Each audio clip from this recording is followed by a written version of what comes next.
Welcome to the Capital Forum's interview series sponsored by Kroll on Track. My name is David Blotner, and we are delighted to have Professor William Kovacic here with us today. Professor Kovacic is the Global Competition Professor of Law and Policy and the Director of the Competition Law Center at George Washington University and a former chairman of the Federal Trade Commission. Professor Kovacic serves as a non-executive director with the United Kingdom's Competition and Markets Authority and has advised many countries and international organizations on antitrust and the design of regulatory institutions. So welcome, Professor Kovacic. Thank you, David. Happy to have you here today. My pleasure. So I wanted to talk with you today about the proliferation of antitrust enforcement regimes around the world. So maybe we could start by just describing sort of what's happened in the last 30 years or so. If we go back to the time just before the fall of the Berlin Wall and we asked how many jurisdictions have a competition law of any type, the number would have been at most 10 to 15. Mm-hmm. Since then, we've gone up to nearly 130 today. That's an extraordinary process of change. I don't think there's another area of economic regulatory activity where so many countries in such a short time have built new systems from the ground up. We've never seen this before. Mm-hmm. And with it has come dramatic decentralization of power. Going through the first century of the U.S. experience, the Department of Justice, the United States, was absolutely preeminent. For the most part, it set global standards. It was the source of knowledge and enforcement activity. When the Europeans adopt their merger regulation in 1989, the monopoly turns into a duopoly because they have the ability to block deals in the same way that the U.S. authorities did. But that duopoly has now changed into at least a three-firm configuration, and it's going towards more. China is on the short list of jurisdictions that every planner for a cross-border transaction, large global enterprise, has to account for. So Washington and Brussels now share, in effect, standard-setting authority with China. And right behind will be India, possibly others as well. Okay. So what are the kind of problems that this creates when you're trying to do, as you say, a cross-border transaction? What issues come up with all these different authorities you have to deal with? Of the roughly 130 systems, nearly 100 of them have merger control provisions built into their framework. And depending on how you count them, 70 to 80 of those have US-style mandatory notification, mandatory suspension, waiting period mechanisms.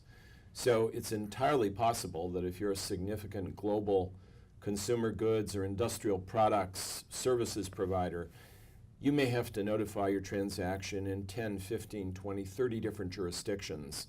And the complication that arises is not simply the complexity of dealing with a variety of systems.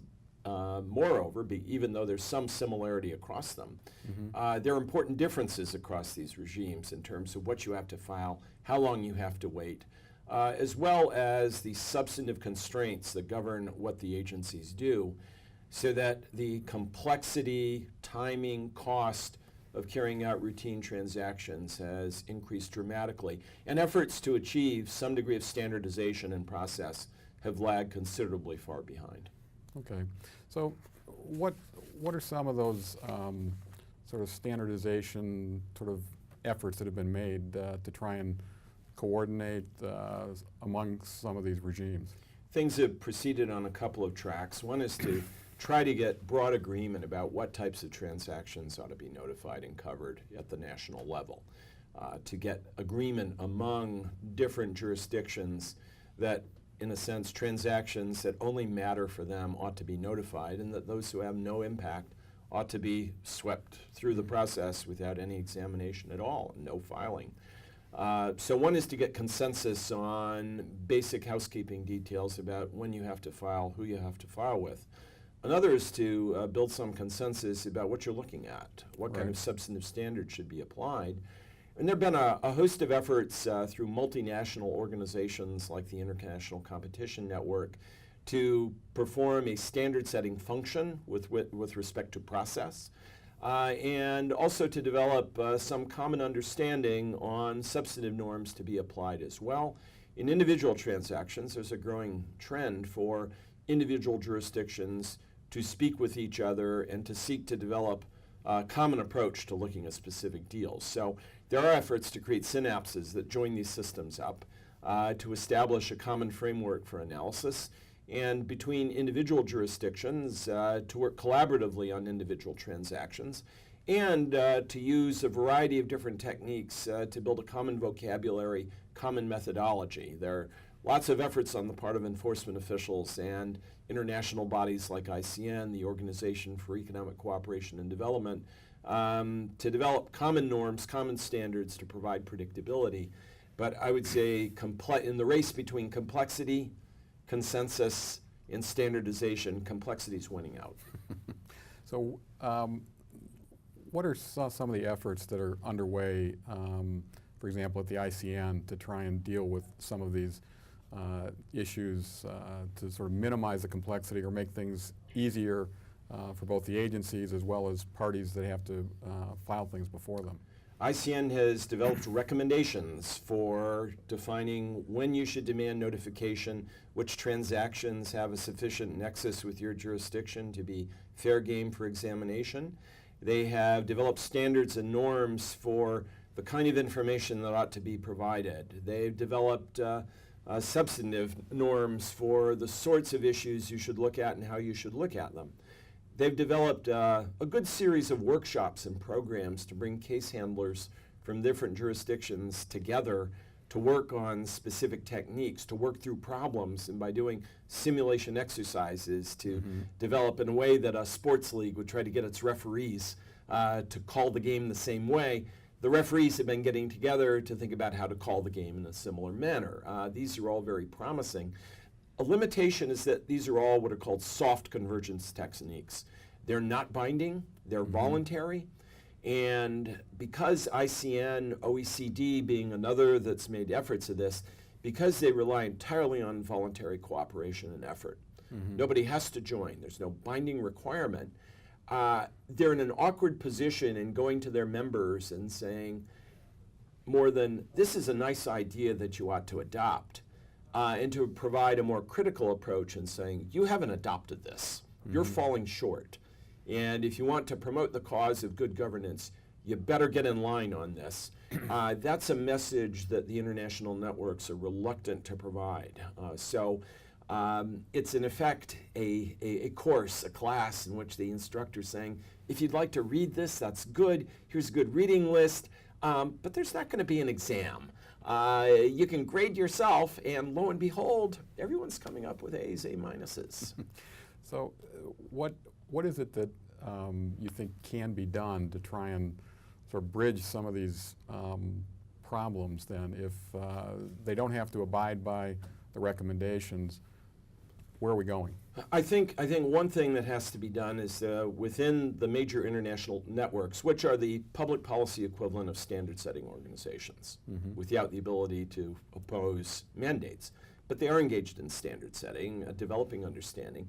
I think a topic for discussion has to be to step back and to talk to members and build the awareness that where needed simplification is not taking place, where unneeded complexity continues to grow, that there is a danger that the system as a whole across borders will lose legitimacy. And if there's not a willingness to start looking in the mirror and in a more critical way, calling out members, however politely, who fail to comply with standards, that if they don't take that additional step to being, go beyond exhortation to some element of evaluation, that they won't deliver on the promise of this standard setting effort. The other, I think, is much more at the so-called bilateral level, that is engagements between different agencies. I think there has to be a continuing, if not expanded, expenditure of effort in trying to build relationships and trust that permit a candid examination of individual transactions in common, a candid discussion of common issues, and a bilateral process of criticism and evaluation where agencies push each other, in a sense, to do a better job. That's a very slow growth. We see it happening between different jurisdictions, but it's a very touchy issue for any individual agency to put its cards face up on the table and to invite a peer to step forward and say, I like what you're doing here, but it's weak here, and you and I have to take steps to do better on that front. Let me go back for a second to the sort of, as you said, the standard setting process. As far as trying to decide what the standard should be, I think you indicated that the United States and the Europeans at one point were the only two that were involved in this. So how do you set the standard when every country has its own specific laws, its own specific things that they're trying to do with antitrust merger enforcement? What's the mechanism for trying to get standardization when you have that many different countries and different interests involved? I think it's important to recognize, as you suggest, David, that a complete unification of approaches is unattainable and probably undesirable too. Unattainable because you do have enough differences across jurisdictions in goals, purposes, motivations, that you're never going to get agreement on what the substantive framework should be in all dimensions. Probably undesirable too, in that there's a benefit in having a degree of experimentation, to having a diverse array of experiments, which you want as a process, and looking at the experiments to say what's working well, almost as though these are different drug trials, and which treatments are effective, which work better. If you waited for uniform approaches to be imposed and insisted on uniformity, you wouldn't get the experimentation. So those are two cheers for some degree of dissimilarity. But there is nonetheless a core of objectives, purposes, practices that I think in principle is widely recognized across jurisdictions to be appropriate. So how to identify those? I think it requires a continuing effort to take the assembled experience of different jurisdictions, to map out what different jurisdictions have been doing, and to come back to widely accepted principles of how things ought to work. Say a good nexus between the transaction and the individual jurisdiction, and to focus on why that's important and why broad adoption should take place. One theme, for example, that I think agencies can develop is that you're not doing yourself a favor if you require too many deals to be notified. My view, looking across jurisdictions, is that the number of transactions that define your system every year is a handful.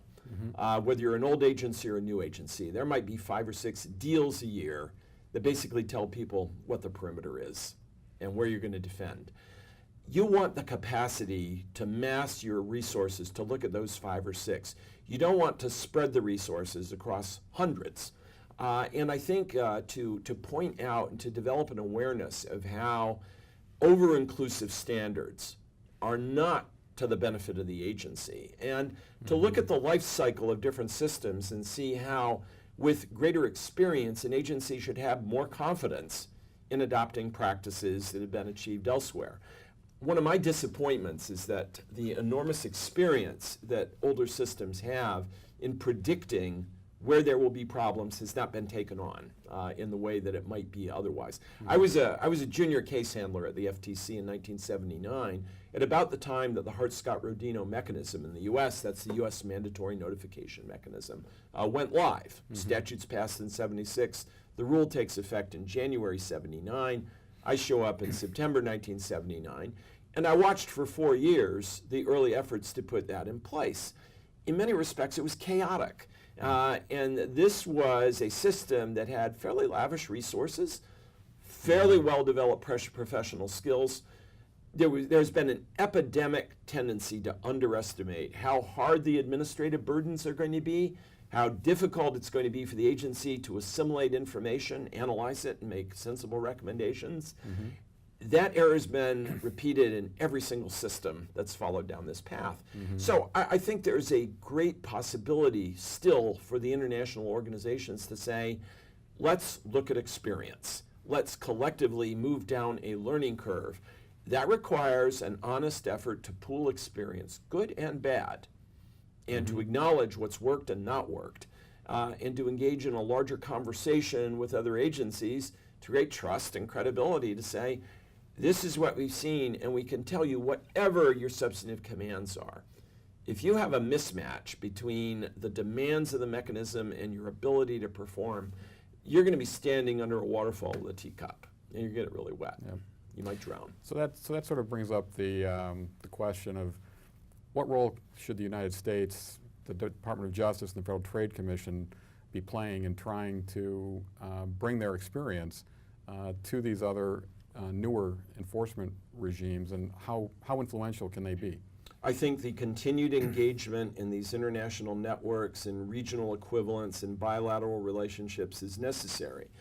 And I think the U.S. agencies have admirably continued to commit resources to do that. The FTC's international team, for example, which does both consumer protection and competition law, has 25, 26 people in it.